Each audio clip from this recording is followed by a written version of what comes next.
All right.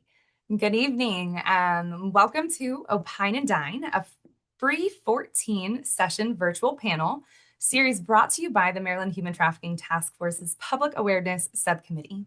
My name is Danielle Thomas, and I'll be your moderator tonight. I am the Victim Services Coordinator for the Governor's Office of Crime Prevention and Policy, and I'm honored to be guiding this conversation with you this evening.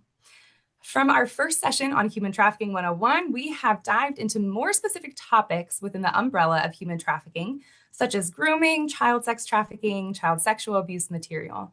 Tonight's session is the first in the second phase of our series, where we shift the conversation to resources. Tonight, we will be focused on crisis response, not just for human trafficking, but for everyone. We have an incredible group of experts with us, and I'll introduce them in just a moment. The session is being recorded for the first 55 minutes so that it can be shared with those who are unable to attend live. If you prefer to not appear in the recording, please keep your camera off and avoid unmuting during the recorded portion. The recording will end before the audience Q&A, so you're able to ask questions freely during the final portion of the session without being recorded. Please keep your microphone muted. The chat is open throughout the session. Feel free to introduce yourself, share resources, and submit questions for our panelists. Our chat monitor, Mac Bowles, will be collecting questions and surfacing them during the Q&A portion beginning around 6:55. If you experience any technical difficulties, try leaving and rejoining the meeting or sending a message in the chat, and we will do our best to assist. If at any point tonight during the conversation, if something feels difficult, please know that support is available. You can contact the National Human Trafficking Hotline or various crisis text lines that we will also be putting in the chat and that we will also be learning about, which is a very exciting bonus for tonight's session. We encourage engagement throughout the panel, so feel free to use the chat, share thoughts, resources, respond to any discussions, or connect with anybody that you might want to connect with. We just simply ask that all comments remain respectful and on topic and considerate of the diverse experiences and perspectives of everyone participating. Okay, so now let me introduce tonight's panelists. First, we have Lisa Doherty, with more than 30 years of experience in the domestic violence and sexual assault movement. Lisa Doherty has dedicated her career to advocating for survivors, strengthening communities, and advancing systems of support. She is a passionate leader with extensive experience in nonprofit leadership, crisis intervention, program development, strategic planning, and collaborative community partnerships. Throughout her career, Lisa has championed trauma-informed services, organizational excellence, and innovative approaches that empower individuals to create lasting change. She is deeply committed to mentoring professionals, building resilient organizations, and inspiring others through compassionate, servant-centered leadership. Lisa's lifelong mission is to ensure that every survivor is met with dignity and hope, and the opportunity to rebuild a life free from violence. Thank you for being here tonight, Lisa. Panelist 2, we have Erica Hunter with us from Life Crisis Center. Erica is the Director of 24/7 Services at the Lower Shores Life Crisis Center, where she oversees 988 and 211 crisis and suicide hotlines, as well as specialized support for victims of domestic violence at the agency's Safe House. Born and raised in Camden, New Jersey, Erica was a first-generation college grad who earned her Bachelor of Science in Human Ecology with a concentration in early childhood from the University of Maryland Eastern Shore. She spent many years in the early childhood field, including directing and co-owning her own licensed school before feeling called to advocacy work supporting individuals with mental and intellectual disabilities, and ultimately her role at Life Crisis Center. Life Crisis Center advocates for and supports victims of domestic violence, sexual assault, and rape, and offers a range of community services, including CASA, trauma-based counseling, legal services, and advocacy, the Lower Shore Visitation Center, Abuser Intervention, and the Regional Navigator Program. Erica, thank you for being here tonight. Okay, now we have Ashton Petta. Ashton is the manager of the Office of Human Trafficking Prevention for Howard County Government, where she leads countywide prevention, outreach, and coordination efforts. Her work centers on building strong cross-sector partnerships, advancing survivor-centered and trauma-informed practices, and strengthening local systems to prevent and respond to human trafficking. Ashton, thank you for being here tonight. And last but not least, Tom Stack, who is currently the Anti-Human Trafficking and Sexual Assault Response Manager for the City of Baltimore Mayor's Office of Neighborhood Safety and Engagement, where he oversees anti-human trafficking efforts and sexual assault response in the City of Baltimore. Mr. Stack also started and is the co-chair of the Baltimore City Human Trafficking Collaborative. Previously, Mr. Stack worked at the Governor's Office of Crime Prevention and Policy from May of 2015 to October of 2017, where he oversaw the Governor's Office of Crime Control and Prevention's efforts to combat human trafficking in the state of Maryland as the Human Trafficking Policy Analyst.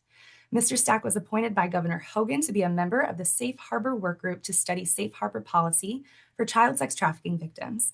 He also conducted law enforcement training throughout the state and developed human trafficking policy for the Governor's Office of Crime Prevention and Policy.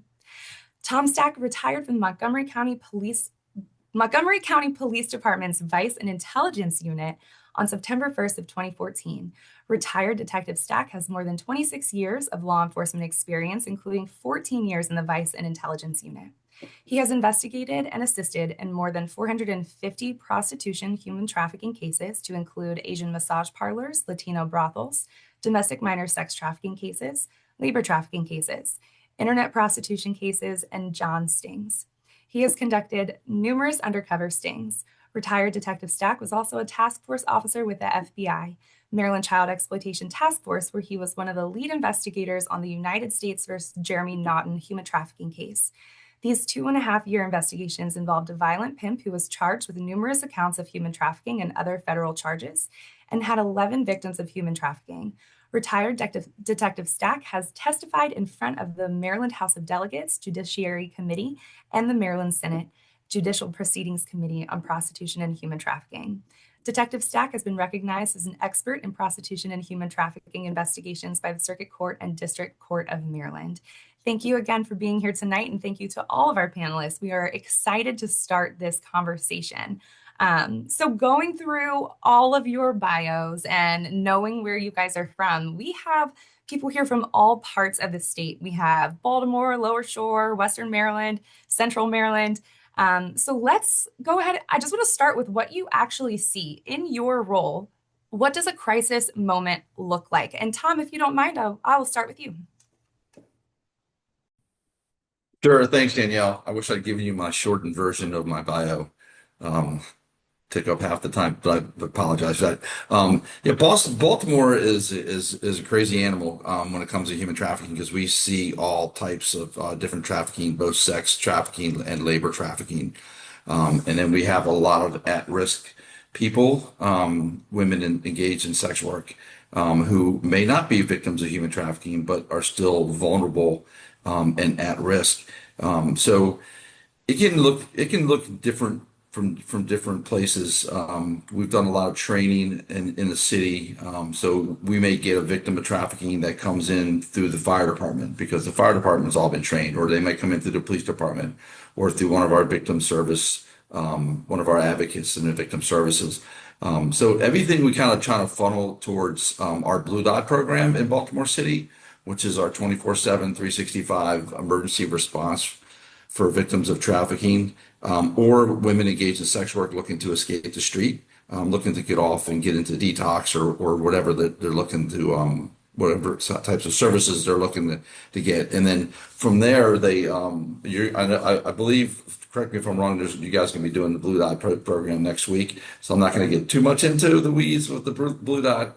But it's been a game changer for us in the city, and it really is our crisis response, because we know that 24/7, there's always going to be somebody at the hospital at Mercy Medical Center. So it's based out of Mercy Medical Center. A lot of folks already are very well aware of that. But we don't serve just folks from Baltimore City. We've taken victims of human trafficking from all the surrounding jurisdictions, Anne Arundel, Baltimore County, Howard County, Montgomery, Prince George's, Washington, D.C., Pennsylvania, have used Blue Dot. So we're available to everybody. And it's nice to know that, because especially being a cop, and doing these cases, you don't find victims of trafficking looking to escape their situation or have that crisis at Monday through Friday, 9 to 5. It's always 1 o'clock in the morning on a Sunday. And then you pick up the phone and you don't know who to call. So we've alleviated that problem so that we always have Blue Dot. Blue Dot's always available and never fails. So that's kind of what we're seeing in the city with our crisis responses is our Blue Dot program. Awesome. Yeah, we are excited to talk to Debbie next week about more in the weeds of the Blue Dot program and how that operates in Baltimore. Yeah, she's But I awesome. love kind of switching it over to the medical side and definitely want to talk to Lisa. What does and I know like we talked about that like that response most of the time is gonna be in the middle of the night. Definitely, I mean we're working with humans, so not like a 9 to 5 job, right? What does it look like? You're in Washington County. How does a crisis moment look like for you guys there? Thanks, Danielle. So for us, we're the local domestic violence, sexual assault, and trafficking center in Washington County. So for us, and this can happen at a couple different locations, whether it be our office, our shelter, or out in the community somewhere, including a medical hospital or office. And it's really a point where a survivor's safety, emotional well-being, or immediate stability is at greatest risk. So it's that moment right when someone's coming forward and they're looking for help, or maybe they don't even know they're looking for help at that moment and they show up. So I think for us, that's what we see most often is that quick moment of time where we have the opportunity to step in and provide advocacy. And that looks very different across the board for us. It could be a sexual assault that presents at a hospital setting. It could be in our office setting where somebody just walks up to our gate and rings our doorbell, filled with panic, fear, anxiety, and just really looking for some help. It could be a hotline call. We do have I mean, most centers have a 24-hour hotline. We do. And it can just be someone reaching out just to have someone to talk to. And victims are not the only people that call our hotline. We also have community members, we have friends, we have family members. So when they're experiencing a crisis outside of that survivor, we often see that family members, community members are reaching for ways to help someone and ways to be able to offer support. So for us, it can appear in so many different ways in different locations, but it tends to present in a similar fashion no matter the location. So I think that for us, that's what a normal crisis response looks like, if there is such a thing as a normal, because everybody reacts differently and everybody shows up differently. So your reaction will look different. I love that you said that. Thank you for that. Perfect segue over to Erica because I know you supervise and you have done a lot of work with our our suicide hotline, our 988, our 211. Tell me a little bit more about what I know we'll get into this as well, but what does a crisis moment look like for you in your work? Yeah, that's a good question. So first, thank you for allowing me to be here. I echo what Lisa said. I love the statement, if there is a normal, because there isn't a normal. Crisis looks different for everyone, and a particular crisis situation might not be the same for someone else. So what we see is everything. On our hotline, we get it all. And what I mean by everything is we could get someone calling because their child is in a mental health crisis. We could get someone calling because they are in a mental health crisis and they are considering ending their life. We could also get someone who's in a domestic violence situation. And so crisis looks different all around, and we get all of those dropped in our bucket. And I think, again, what Lisa said about the it's not just victims. We have a large number of people who call for someone else. So I know my sister is in a trafficking situation. I don't know what to do. My son is having a struggle, a mental health struggle. I don't know what to do. So on our hotline, we get a wide variety, and I could go down a rabbit hole if we talked about all of those. And also in our safe house, it's interesting because we'll get a wide variety of situations. Some look like trafficking, and we're grateful for that support. Some look like a person who's been in a situation for years. We just recently had one with someone who was in a situation. She was married for 38 years, and he was not only there was not only physical abuse, but he was also trafficking her. So it looks very large. I love that. First of all, I love this conversation, and I can already tell. And I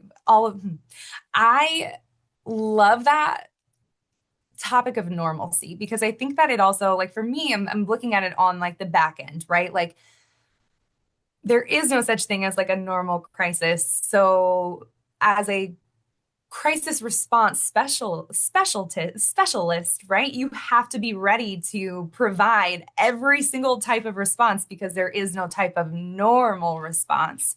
And I can imagine all the things in the stories that you have and the different types of people who call because it is right a resource for us here in Maryland, not just here in Maryland. Like 988 is nationwide, but I know we're going to get back to 211 because I want to be able to tie those two together. But before I do that, I'd love to pass it to Ashton, and really chat about the National Human Trafficking Hotline, and some because I know you have experience working at the National Human Trafficking Hotline. So I'd love to hear from you, and kind of what in that type of hotline situation, what does a typical crisis, and crisis response look?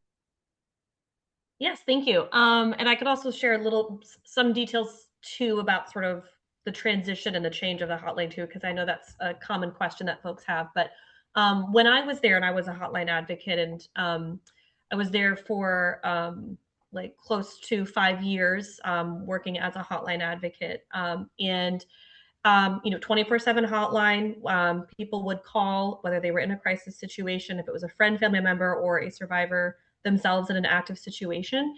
And at the time, the hotline would operate with specific law enforcement contacts that were trained, vetted. So in a crisis situation, there was a protocol for each state, sometimes for each city or county, and we would have a specific contact that the advocates would be trained to know to utilize. Okay, crisis protocol for this place, location. You get an idea once you got a location for where the crisis situation was happening, and it would run through of, okay, this is who to call, this is who to reach out to. A lot of times it'd be private numbers.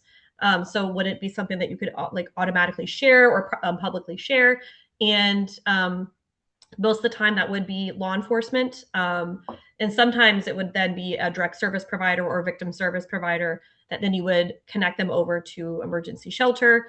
A lot of times when there was a crisis case, it would last all day, whether it could be something at 8 a.m. Most of the time, I would say the crisis situations would happen around sometimes like the 2:30, 3 a.m., sometimes 9 o'clock. It would sort of be when certain businesses were opening or closing. And you would have an advocate on the phone and then one to say, hey, we need to do an immediate report to law enforcement. Someone would start drafting the report, and someone would be maybe calling out, connecting them to shelter, and it would be a team effort. So it would take a long time and a lot of review too, because you have your supervisor that would be assessing and guiding through each step. So you wouldn't just be making all the decisions. So it really was a major team effort, and those were long days. And again, sometimes if it was a self extraction or if it was extraction with partners with law enforcement, sometimes they would go really well. Sometimes it'd be ideal where it would be a warm transfer. So we would call and we would ask to connect. So it wouldn't just be a cold send off, where you say, oh, like, we would never want to connect to someone to say, oh, no, we actually can't assist, or our shelter is full, or we may not be able to assist with this situation. It would be confirming that they would have a safe place to go, and they would have in a safe place to land. In a lot of ideal situations, actually, Lisa, when I would have like nurses or medical staff calling from a hospital, they worked together as a team, and it was very like, something is sketchy, or if it was a crisis situation, we put a hold on this person or this patient for 3 days, so they are here and they're not going anywhere. Then we can work on getting them connected to a program, which was like goosebumps. Loved it. It was great. That was again a very typical ideal. Then there were times where someone would call and say, I borrowed a cell phone from someone that I stopped at a truck stop or a rest stop, and they only have like 20 minutes.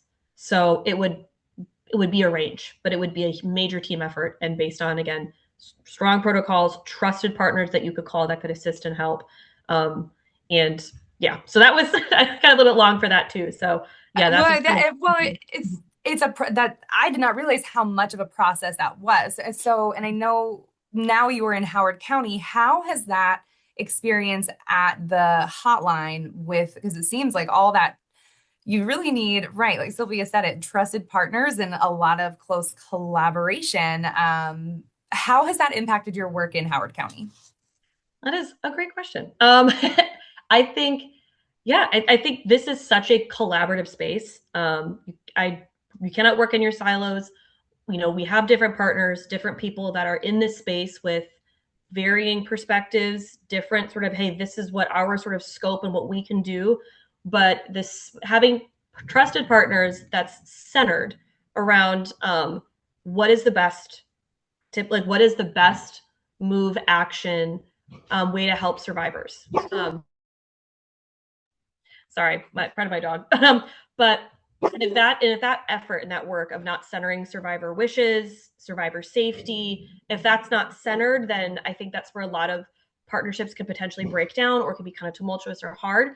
So really having kind of a really good working relationship, a really good centered relationship with all different types of community partners. So it could be school systems, definitely law enforcement, definitely victim service providers, definitely legal advocates, definitely medical staff, with homeless and housed services.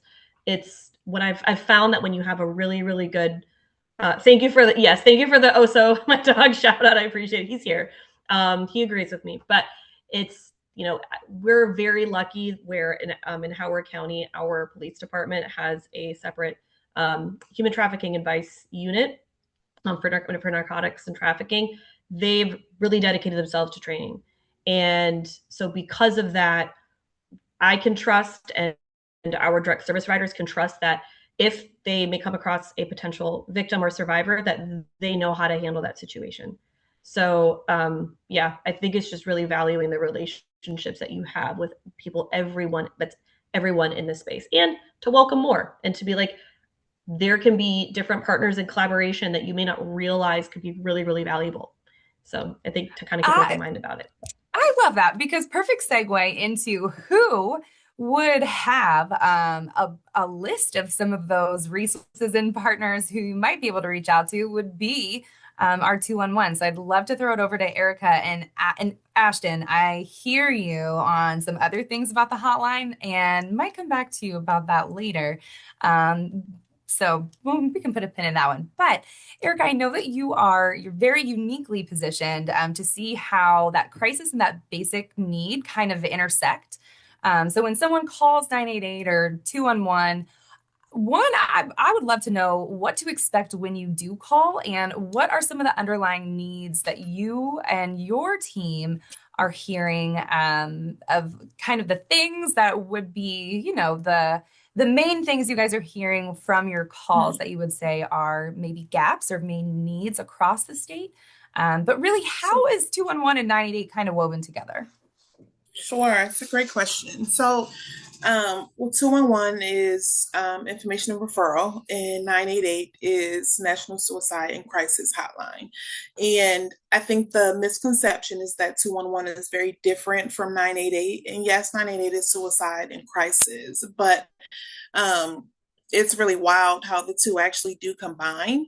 And so, someone can call 211 and have for information and referral. And it's interesting because when you start, so our crisis specialists are trained and they're taught, I'm sure like the other call centers, they're trained and they're taught to let's talk through it, let's work through it.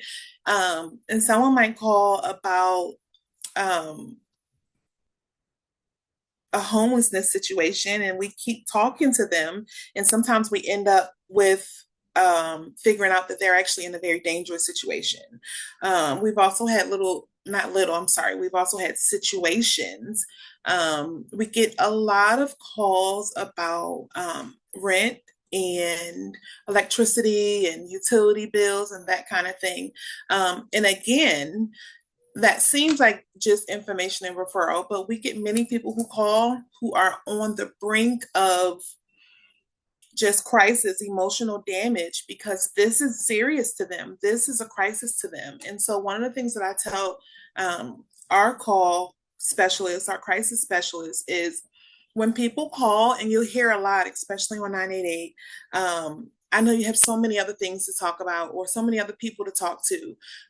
My situation is not that serious. And our crisis specialists are trained that if this is crisis for them, it's crisis for us.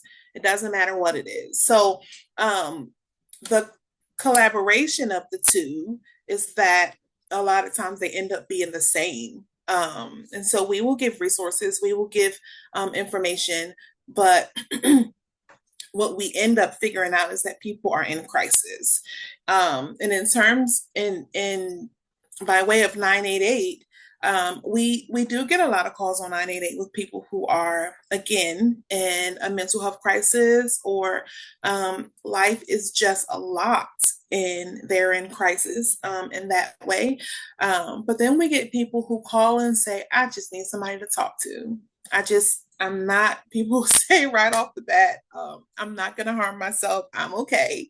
I just need someone to talk to. And I think I say all the time that, especially when I'm giving the number, I just said it to a friend the other day, give them this number, because I feel like people feel safe because they don't know who's behind that on the other side of that line. And that person doesn't know them. And so you'd be surprised what they share and how they share it. So I hope I answered your question, Danielle. Did I answer the question? Absolutely. Absolutely. No, and I think Okay. that's a really great insight into both of those and how they do tie together. And I love what you said, like, and again, it goes back to that normalcy thing, right? Like when people are in crisis, they might not always reach out the same way that we expect people to reach out, right? So I'd love to hear from Lisa. I know that you guys have something that is rare. You have a medical advocate from your rape crisis center that is embedded into your hospital system over there in Washington County. And that medical advocate responds to both sexual assault and human trafficking. I would love to know what you are seeing within that space that others might be missing, how survivors might be being missed or might be reaching out in different ways that we might not be aware of. And how does that medical partnership allow you to achieve those goals kind of in a different and creative way? Yeah, thanks, Danielle. I appreciate it. So, back to the no normal crisis response, we also see that survivors rarely fit a stereotype. You can't just look at someone and tell whether or not they're a victim or a survivor. It's very difficult. And when they do show up in different spaces, including a hospital setting, they may not disclose what happened. They may minimize what's happened.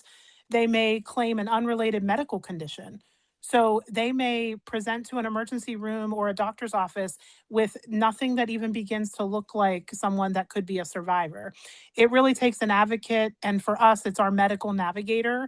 We have a medical navigator located in our emergency room. She is there during regular hours, and we are aware that a lot of times things don't happen during those hours, but we still see a fair amount of cases during that time, and it allows our medical navigator to build trust at that moment. So for that person that could just potentially be in survivor mode and unable at that point in time to disclose, it allows us to dig deeper and not rely on obvious signs because they're not always there, or for someone to ask for help. We sometimes expect that when someone is hurt or when someone has a need, they'll just come up and say, "Hey, I'm hurt. I have a need. I need help with something." We know as providers and people in the community that survivors don't necessarily come forward with those words. They come forward with gestures, some of their facial expressions. Sometimes they have reactions that lead us to believe that there could be something more going on. So, having a medical navigator embedded in the hospital and also available to go out to medical offices and throughout the community really changes the dynamic for us, because what happens is it allows us to meet them where they're at that immediate point in time in a trauma informed environment while they're receiving medical care. So we are there as an added support, and they are not waiting for us to arrive. One of the differences with most normal hospital responses is that you have an advocate responding, which is amazing. I mean, that ER response is still amazing. We just took it another step deeper, and we put the medical navigator right there. So the minute that something happens, they have that person right beside them. So, and then it also keeps us, in some cases, depending on the location, it keeps us from having to send that person and asking them to navigate to another location. So imagine if we did not have an ER response. They would be being seen medically, and they would be being referred to your local sexual assault center, which would be CASA. However, the problem with that is you can lose them in a heartbeat. Just as fast as they entered that emergency room, they can leave. And having that person on site really allows us to build trust in real time.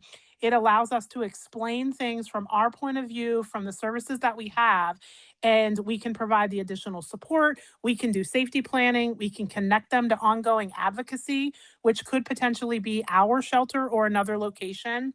So having that person right in front of you, building that trust allows for a better, thorough response for that person's journey.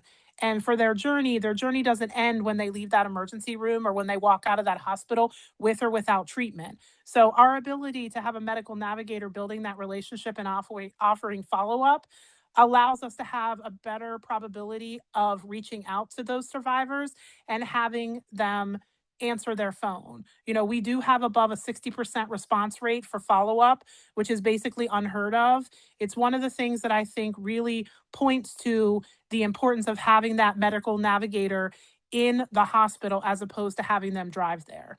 So, and then when you're working alongside medical staff, you're able to provide some education outside of, obviously not during the initial response to a survivor, but you can do extra education, lots of different things that you can put in place, and the medical team starts to trust and rely on you, and they come and find you in spaces where they may believe that a survivor could be sitting.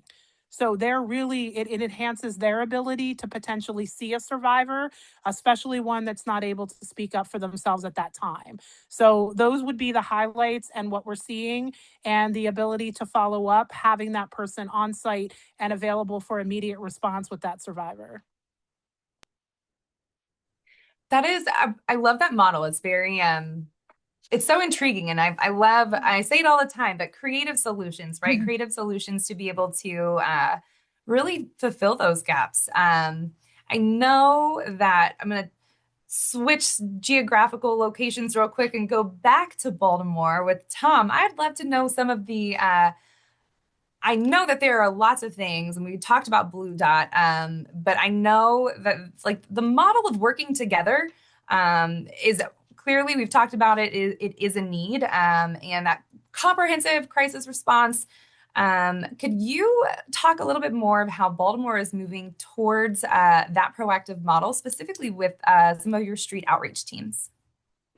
Sure. And so when we started, when Councilman Chris Burnett and I started the Baltimore City Human Trafficking Collaborative, we had folks working in the city, but no one was working together.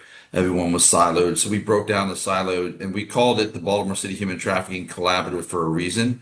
We could have called it the task force or whatever we want else, but we called it a collaborative because we wanted everybody to work in a collaborative effort, which is what we do.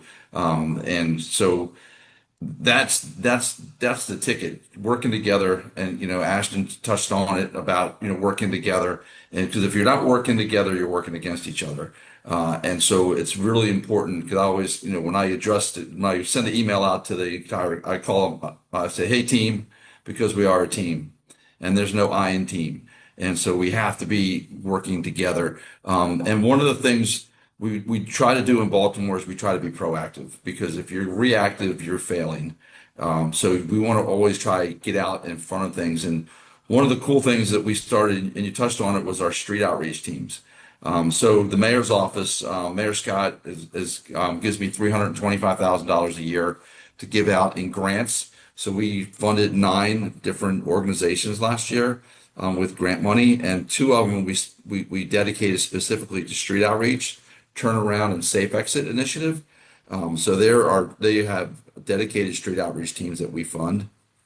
And so what they do is they go out Sometimes they work together, but they work independent. But what the best part about it is they're always out there, and I can have them address different hot spots in the city. Like we had a hot spot up at 25th and Greenmount, and I called up and I called them both, and I said, hey, I need some attention to this area. So turnaround goes on Mondays, safe exit goes on Thursdays, and they're going out there and they're building that rapport. So we'd rather use these street outreach teams. We find that they're way more effective than going out and having our vice unit or our human trafficking unit go out and do stings and make arrests. Because not only it's like shooting spitballs at a battleship, you're never going to sink it. You're never going to address the problem, but you're also creating barriers for those victims. The women are out there, so now they have arrests that they have to deal with.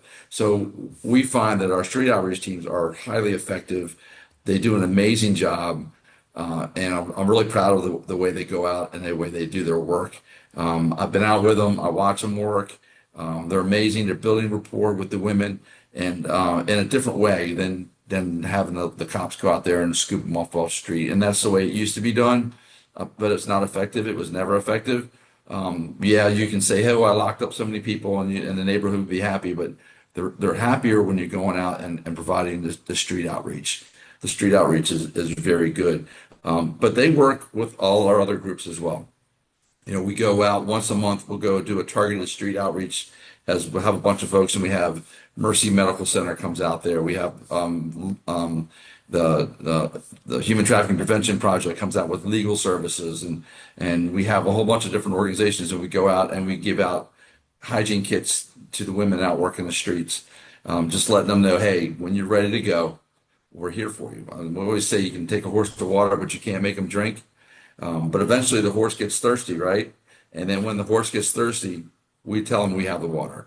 And so we let them know that there is a way. And so that they're not going to get off those streets until they're ready. Not all of them women that are out there are victims of human trafficking. Some of them are out there, they're being trafficked by their drug, and they're all addicted to heroin or opioids, and which is the sad part. But they are highly vulnerable. They are eligible for Blue Dot, even though Blue Dot for human trafficking victims, those women in sex work are also eligible because of their vulnerabilities. So, because we're always trying to think outside the box, we're always trying to do training. We've trained all the fire department. We've trained all of our medical. We have 9 or 10 hospitals in the city. We have a medical subcommittee through our collaborative that goes out and teaches all the medical folks how to activate Blue Dot, and we'll go to them with a forensic nurse and an advocate. So we're always trying to think outside the box and try and come up with do something new. We've done a couple of course fairs that have been very effective, but we're always trying to get out of the office and on the street to reach victims where they're at because they're not coming to you. Actually, Danielle, can I jump in to respond to Tom? Yes, Just a second. So I was wondering, Tom, do you all also help build or have a training or some type of recommendations for areas that want to build some like a street outreach team, or they might have a small teams or a few?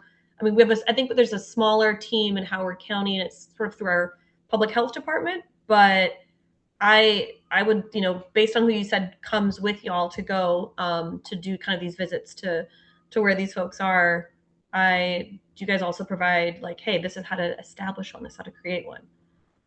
I've done a lot of training. Like our health department, they have like the mobile units that go out in different parts of the city. So our health department works very closely with the collaborative. They go out on our targeted street outreach all the time with us, and we try to coordinate those around when the health bus is going to be out there because there's different health buses in the city that we can kind of like say, hey, if you need some services, you can go over here. You can get some health care, free health care over there. But we do coordinate with Baltimore City Health Department, and I've done training for all their folks. I'm actually getting ready to start next month. We're doing training for all city employees. I'm going to be opening up like a 2-hour human trafficking training for all city employees to take on. It's going to be on a voluntary basis, and so I can talk to Mayor Scott and have him make it mandatory. But Mayor Scott's been phenomenal for us. He's been, he's a true advocate for what we're doing. He loves what we're doing, and he backs it up by giving us money to give out to organizations that makes it a little bit easier. So we fund a whole bunch of different folks, and also we have our immigrant community. We like Asylum Women International. We fund them, who works with our immigrant community, and gives them services as well. We had Karen on last week talking about immigrant services from Asylee Women. So Yep, I, she's I awesome. really, she was awesome. I really want to go back to what you said though, and I love everything you said. But one thing that really stuck out to me is I have never heard this metaphor before, spitballs to a battleship, and it is my new favorite. I'm going to use that. Thank you. Spitballs to a battleship. Um, Actually, sometimes I feel like that's what look at this, the segues today, they're giving. That is kind of what safety planning can feel like sometimes. Especially with some of the clients that I'm sure that we have all had lots of experiences with. So I want to throw it back over to Lisa real quick, but definitely anybody who wants to feel free, chime in. But for the safety planning, a lot of times, and again, this goes back to it goes back to that survivor choice and that autonomy. But a lot of times, especially when it comes to paperwork, it can just feel like another chore and another, like, okay, checkbox, here we go. Let's finish this safety plan. Seems like it's being done to them rather than with them. So I would love to know, and I'll start with Lisa, but want to throw it out to all of you. How do you guys go about trying to help balance that out and respecting what the survivors want to do while also naming some of, the challenges? And I know that Tom had just spoken to this a little bit of like we're there whenever they're ready, but in that process of building that rapport and having to do some of those necessary documentations and paperwork, how do you kind of blend those two? Sure, that's really great. Thanks, Danielle. I think that safety planning sometimes from an advocate standpoint can be difficult, especially with young advocates that just entered the field, because they really want their motivation is to keep people safe. However, it does come down to that survivor knowing themselves and their lives the best way they can and being able to participate in that conversation. So it's really about being collaborative. We do have a responsibility as an advocate or a person working with someone to let them know and help them to understand their risk. But it's really about sharing and not dictating and not telling them things, but letting them go ahead and explore. And for me, like to balance that autonomy for that survivor and safety, it really comes down to what I think in my career I would call curiosity instead of control. So it really leads you to kind of step away from your own ego and your own thought of like, I know how to keep this person safe, and to really focus on like open-ended questions, things that have happened or worked in their past that they can bring forward. What feels realistic to them, because just because I might suggest something that may not seem realistic to them in their circumstance, to also be able to identify barriers and to talk openly about those so that we're not hiding barriers that might be present. And then whatever the survivor believes is safest, because just because I may believe something is safest, such as entering shelter, they may not share that same feeling. And being able to be okay with that and being able to still continue to work through that safety plan without judgment or bias. And just knowing that they have that autonomy to be able to make that plan. And then successful safety planning is not about whether or not they follow the plan. It's about whether or not they feel heard, whether they feel respected, informed, empowered, all of those really trauma informed words. And then if they feel that and they make decisions, good, bad, or indifferent, and they need help again, that trust is already there. And they're going to be right back to the person that they've already worked with. And they're going to continue to create that relationship, which in turn, if they did make a different decision, it will allow them to take a look at that again and hopefully keep themselves safe. So for me, it's curiosity instead of control. Also, I want to respond to that too, Lisa. I love like informed consent, that there are going to be times where we have to share news that's going to be uncomfortable or difficult or hard or potentially triggering, but it's going to be uncomfortable. But if there's a I loved what you said about stressing the need to talk about barriers. When I was on the hotline, and there would be certain agencies that would have a specific faith-based requirement, for example, and a survivor was trans, or was a trans woman or a trans man, and there would be vetting to see, like, would they be able to accept them into services. But if there was a faith-based component, it was stressed that ask and have that conversation with the survivor of saying, is this something that you would feel comfortable with? If not, we can look other places. And then there were times where that would be the only shelter option, and some survivors would say, okay, fine. Some would say, no, I'll call tomorrow, or I'll figure it out. But you would never want to put them in a situation where they again feel unsafe. So I just really loved how you emphasize and stress that.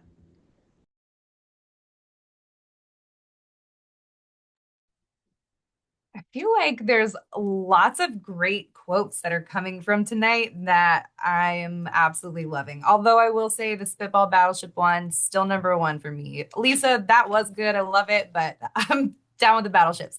But I, that survivor autonomy and maintaining protocols can like that is I love how you beautifully explained that, and it makes it sound a lot easier than sometimes you made it sound just so elegant, like yeah, of course, this always happens, like this is just how you do it. But I'd love to talk a little bit more about the gap that is there. What really do crisis counselors and advocates, first responders, teachers, community members, anybody, what do you think that they need that they don't necessarily have? And I'd love to throw it over to Tom because I know you had just talked about training, and how you guys really have trained, I think, almost everybody in Baltimore, especially fire and EMS and all your hospital systems, which really are a lot of times some of those first interactions with some of these victims. So, what would you say that community members need? And I feel like I know your answer. So, my second thought to that is, how would change actually happen? Education is the key. I mean, it's proven. I mean, just look at what we did with our fire department. Before we started doing training with the BCFD, they never had a single human trafficking identification in the history of the fire department. It dates back to the 1700s, 17 something. So we did the training, and now they're finding they're averaging 2 to 3 blue dot referrals a month, which is I mean, it doesn't sound like a lot, but we know that human trafficking victims don't self-identify. So they're going out and they're taking the training to heart, and they're going and they're finding them.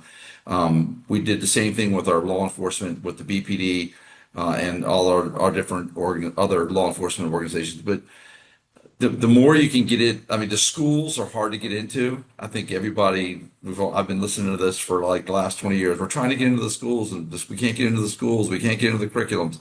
Um, Maybe try going in and do, because I did a whole big training for the health department, all the nurses and health techs in Baltimore City schools. And that was a way to kind of get in because those the nurses and the health techs are seeing these kids. So look at maybe possibly getting in that way. But just we do a lot of community trainings and just letting people know what to look for and what to do and what to do when they see it. Obviously, the National Human Trafficking Hotline is huge, and everyone should know that number. We actually thought about doing a Baltimore City Human Trafficking Hotline, and then I ended up scrapping that idea because I know how transient victims of trafficking are. It's not like, like with sexual assault. I mean, it's usually that person lives in that area. With human trafficking, that person is going to be in Baltimore now, is going to be in New York next week, and then out in Vegas or anywhere. So that national hotline is the ticket when it comes to doing that. But let people know how to get in contact with them, and don't be afraid to say something. If you see something and you don't say anything, it's going to eat you up. I've talked to people like, I saw something, I didn't do anything about it, and I always wondered what happened. Well, make the call. And so that way, but training is the way to go. Um, that's why we've made such huge strides in the human trafficking. I hate to call it a movement because it's been going on for years. We just never did anything, didn't know anything about it. But we're so much better than we were 10 years ago because of training, because of education, because of people learning. And I learn something new every day. I don't know everything about human trafficking. I don't pretend I do. Nobody really does, because you can learn something new every day. Like the conferences that we do in Ocean City. If you've never been to the Human Trafficking Conference in Ocean City, come on down October 20th and 21st in Ocean City at the Aloft Hotel. It's free training, and and the best part about it is the networking because, like I said before, we're not doing it alone. We need to work with each other. We need to work with our partners. We got to have everybody because if I need something in Howard County, I know who to call. I know the cops down there. I can call Ashton. I know if somebody out in Washington. I know people all across the. Actually, I know people all across the country. I've been fortunate enough, and if I don't know somebody, I'll know somebody who does know somebody. So networking is also very important, and getting people. I see Ed Thomas on there. If I need something on the Eastern Shore, I call Ed. He'll get it done. Yeah, so I don't know a better place to network but Ocean City, and I know me and Erica do not live that far. And yeah, come on down. Not now. There's a whole lot of traffic here, but it's October. Say the dates again, Tom. The 20. I know 20 It's something, the 21st. 20th and 21st. It's 2 full days at the Aloft Hotel on 45th Street. The registration will be going out either at the end of this week or next week. It's like I said, it's free. You just got to get there, and the hotel rooms are like $142 a night plus plus tax, which is pretty reasonable, and it's right on the bay, and it's a great setting. What else is really cool about being down there? Because working in human trafficking, working in this field is heavy work. It's difficult work to do, and especially when you're dealing with victims and like my street outreach folks. I mean, they need that mental break. They need the break to get the mental health part of their job worked out because they'll be working with a victim, and next thing you know, the victim is dead because they overdosed or they got murdered, or something happened to them, and so that weighs heavily upon them. So Ocean City offers a great break. Come down there, get the salt air, get down by the sea and enjoy some relaxed time, but also learn. Learn, and also there may or may not be a not secret tattoo club that happens during the Ocean City seminar. So There, if you're there will be interested, karaoke. There will be Tuesday night will be karaoke night. So if you want to hear some good music and some really horrible music, just come on out and and maybe enjoy some of get that. some tattoos. I don't know. You- Maybe we can get you- Tom out this year and get a tattoo. I'll But pass. talking about really that training and all of the education and the knowledge that is needed. Eric, I'd love to chat with you really about that cultural humility piece and listening and learning from the people that you're serving, that it's not just about them necessarily, but really learning about them, learning about how that cultural humility piece plays into crisis response. Yeah, so I love what Tom said about the whole education piece. I think that there is no better way to have a crisis specialist or someone who's answering the phone or someone who's standing at the door of a safe house and someone who knows what that looks like. And so there was a short period of time where I was changing the language for my Oh, staff. yes. I was Sorry. educating them And then right. um, I was educating them on what that should look like. And there are, I believe Lisa said this, but there are a lot of biases about what human trafficking looks like or what someone in a domestic violence situation looks like. And they are exactly that. They're biases. And it is important for us, and I'm sure everyone else on this call, that our staff understands that it doesn't look the same for every person. And so we have the conversations of often actually of, this situation looks different to us. And I'll speak specifically to like a homeless situation. We'll have someone call. It's actually happening a lot here lately, which I'm sure isn't a surprise to those on this call, but we'll have someone call in a homeless situation, and they will also be in a domestic violence situation. And so there is a conversation of, well, they're homeless. It doesn't matter. It doesn't matter if they're homeless, if they have somewhere to go. They are in a domestic violence situation, or they're in a sexual assault situation, or they are in a trafficking situation. It does not matter what you think their situation should look like. They're in a crisis situation. And so having that conversation, the education that Tom mentioned, and being really, I had a conversation with actually our executive director yesterday, and I had some foot surgery, and I went to the store, and I had to be in a motorized scooter, and there was none available. And so I sat down with her, and we were talking about it, and I was talking about the frustration. And I said, it's situations, yes, it's just a motorized scooter, but this has made me think about not the homeless population. It's made me think about the handicapped population. And that's the mindset that I want my staff to think about. You don't have to be in that situation. You don't have to physically know what it feels like, although some do, but you do have to have the compassion and look at their situation and the understanding that it doesn't look the same. No one situation looks the same. I often say we should put some cameras in this place because you just can't make up the stuff we get. So I think being able to be vulnerable and understand what people's situations look like, when people walk in our doors, when people call our hotlines, when people deal with our law enforcement, they should feel safe. They shouldn't feel judgment. They should feel safe.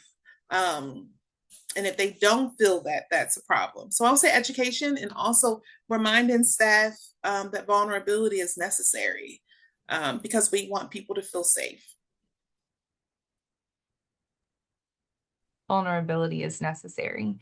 And that goes back to building trust and just being human, right? Like we are all human, and we are working with humans, and sometimes that can be beautiful and sometimes that can be messy. And regardless, that is hard and heavy.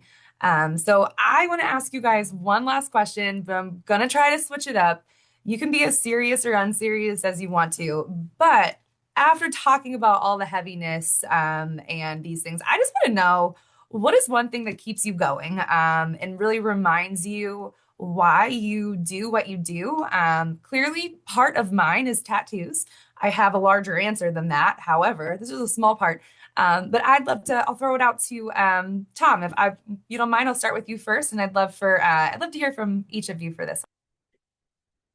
Sure. Thanks, Danielle. One of the things, I do a lot of training, a lot of teaching, and I'm fortunate enough I've traveled quite a bit across the country and internationally, and trained law enforcement on how to find victims of trafficking and what to do with them when you find them, and change their mindset. And it's like, I know because when I first came into our vice unit, I was a very proactive, aggressive police officer, and I arrested a lot of people, and I arrested women in prostitution because the training wasn't there for me. I did not have anyone telling me what human trafficking was. Never even heard the word, and I was like, I'm just going to go. They're violating the law. I'm going to lock them up. But once I got that training, and so I go around and I teach law enforcement and different folks, and to save a life. You're saving a life in a different way. And I tell the fire guys, I said, listen, I said, you guys and the nurses and the doctors, the ERs, I said, you're going to be saving a life in a completely different way that you never thought of. And they don't look at it like, they never even think of it like that. I had a survivor that I recovered out of a hotel when I was I did a sting operation when I was a cop. And I didn't arrest her. I referred her to services. And I still keep in contact with her. And she sees me all the time. When she sees me, she says, Stack, you saved my life. And I said, no, I didn't, Kelly. I just pointed you in the right direction. But maybe she's right. And so, I know that I've taught thousands of people across this country, and especially here in Maryland, on how to find victims of trafficking and what to do with them. So in a way, I know that's what keeps me going is I know that I'm saving lives. And I'm teaching people, and I might never know it, and I don't want to know it. If you want to tell me you did something great, that's fantastic. I love to hear it. But I know that I did what I did, and that's what keeps me rocking and rolling and doing it for all these years, and I don't get burned out. And also get to work with awesome folks like you guys. And then we go down and have fun in Ocean City. And I'm not getting a tattoo. So forget it. I'll go have an We have a orange few crush months with to you. work on it. I'll go have an orange crush with you, but that's okay. And don't forget, Compromise. I could do that. listen, you have a better chance shooting spitballs at a battleship than you do getting me to get a tattoo. I love that it came back up. That's my favorite. I honestly just Tom, thank you so much. Thank you for joining us tonight, but also just being just a genuine leader in the state of Maryland and nationally and internationally for the work that you do. So I am very appreciative of you, and I'm very sorry for whoever has to go next, but I'm going to throw it out to somebody. I want to know what keeps you going. I can go. So mine, I've been in the field since I've been 16. So for me, I've been through like all of the years, all of my adult years. And I would say that what keeps me going is just possibility and resilience. I love to see resilience. And Tom mentioned about saving people's lives, and I happen to have a really great story that just happened Sunday. We were at a my friend's child's 21st birthday at a local restaurant in Hagerstown, and it's 21. We got to have some drinks. So the kids went to the bar, and I literally just walked around the corner to kind of poke fun at the kids, and I walked around and I went to say something funny. And from out of nowhere, this lady's like, "Oh my God, you saved my life." And I was like, "What?" And the boys moved because they turned around to look at me. And I didn't recognize her initially, but she's like, "Casa saved my life 5.5 years ago."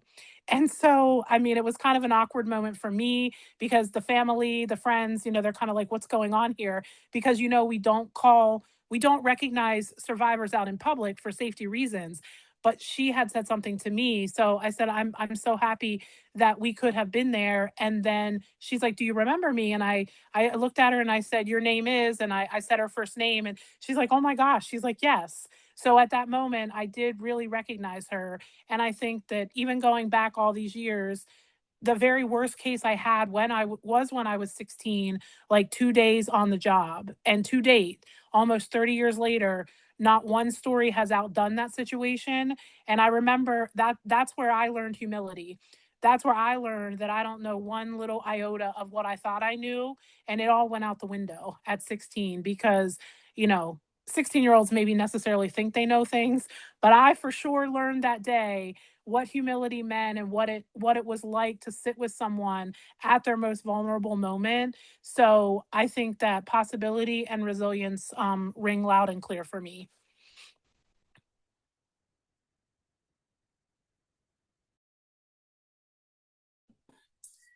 So I love so for me, what Lisa said, it would be the, "Oh my God, you saved my life." I tried to think of something funny, Danielle, or something different and not the cookie cutter.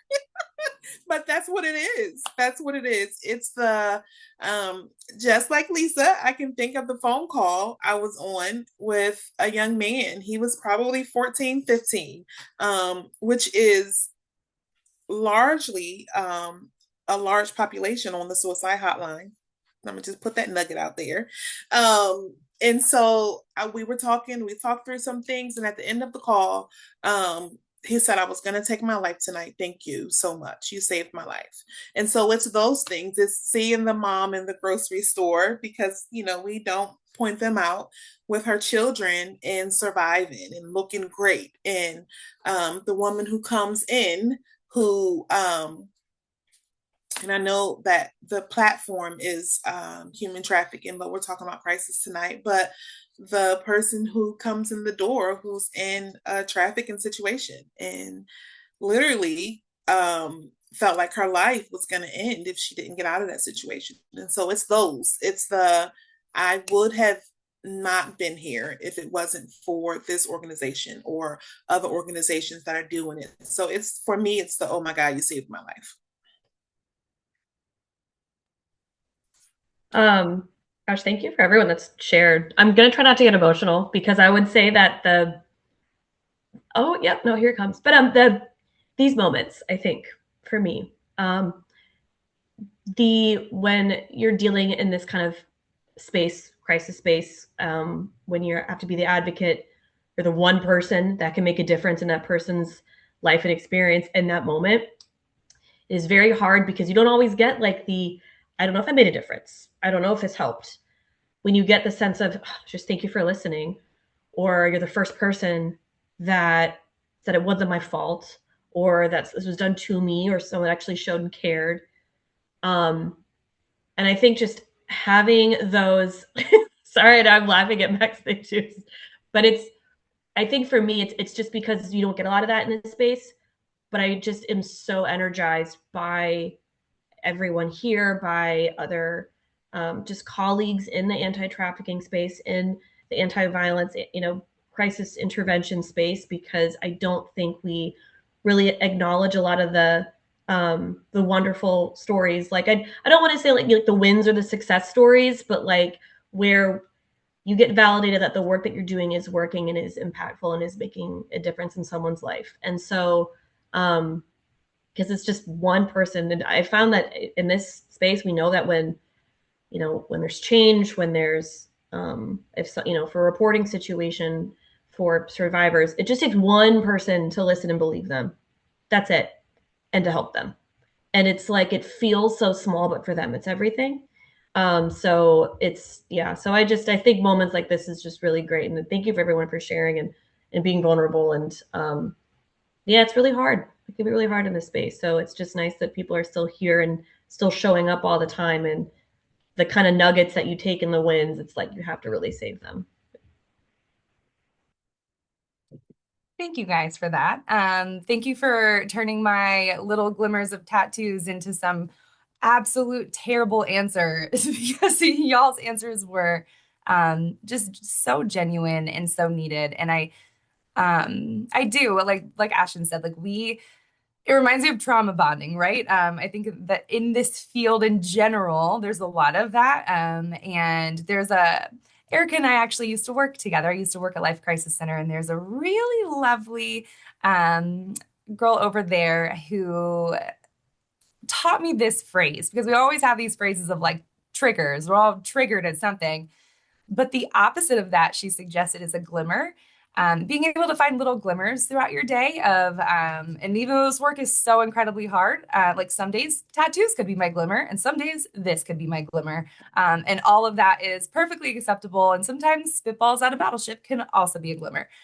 So I really appreciate this conversation. This has been truly just an honor to lead and be a part of. I'm going to throw it over to Max so we can see if we have any questions for y'all. I know we went a little bit over our chat time,